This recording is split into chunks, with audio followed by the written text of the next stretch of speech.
तकरीबन 1.5 साल से चल रही रूस यूक्रेन जंग में अब यूक्रेन घुटनों पर आने की हालत में आ गया है। नेटो की तरफ से मदद और रसद दोनों में ही कमी हो रही है, तो दूसरी तरफ ये इनपुट्स भी आ रहे हैं कि यूक्रेन के पास गोला बारूद खत्म हो रहा है। लेकिन सबसे बड़ी दिक्कत यह है कि रूस के हमलों में कोई कमी नहीं है। रूस ने जमीन और आसमान से बारूद की बारिश जारी रखी है, जिस वजह से यूक्रेन की हालत खस्ता और हौसले पस्त दिखाई दे रहे हैं। रूस के कई लड़ाकू जहाज आसमान से कीव पर आग बरसा रहे हैं। खुद यूक्रेन का कहना है कि रूस का एक ऐसा जहाज है जो उसके लिए सबसे ज्यादा खतरनाक है। उसका निशाना इतना अचूक है कि पश्चिमी देशों से मिले एयर डिफेंस सिस्टम को भी भेद कर टारगेट को तबाह कर रहा है। दरअसल यूक्रेन एयरफोर्स का कहना है कि रूस का सुखोई 35 फाइटर जेट सबसे ज्यादा घातक है और उसकी मारक क्षमता बेहद ही अचूक है। सुखोई 35 दुनिया के सबसे घातक और एडवांस्ड फाइटर जेटों में से एक है।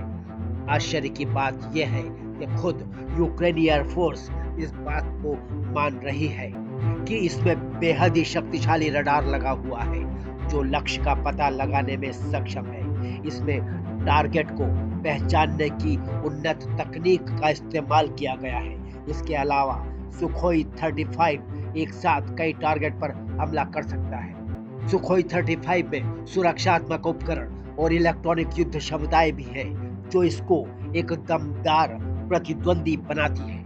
इसके अलावा रूस के पास 5वीं पीढ़ी के सुखोई 57 लड़ाकू विमान भी हैं, लेकिन फिलहाल रूस ने इनको जंगी आसमान में नुमाया नहीं किया है। ये तो रही बात रूस के लड़ाकू जहाजों की। अब बात आती है रूसी मिसाइलों की। तो यूक्रेन का कहना है कि रूस की R-37 मिसाइल यूक्रेनी सेनाओं पर सबसे ज्यादा कहर बरपा रही है। हालांकि रूस के पास अलग अलग रेंज और मॉडल की मिसाइलों का असीमित भंडार है। रूस बारी बारी से अपने खतरनाक मिसाइलों का यूक्रेन पर इस्तेमाल कर एक्सपेरिमेंट भी कर रहा है।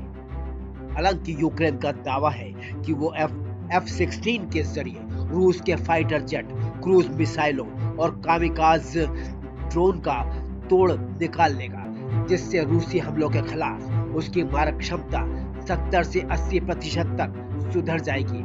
लेकिन फिलहाल यूक्रेन के पास एक भी F-16 नहीं है।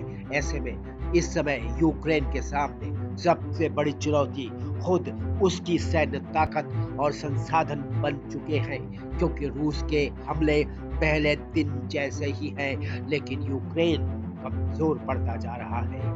खुद नेटो का भी मानना है कि जेलेंस्की तुमसे न हो पाएगा।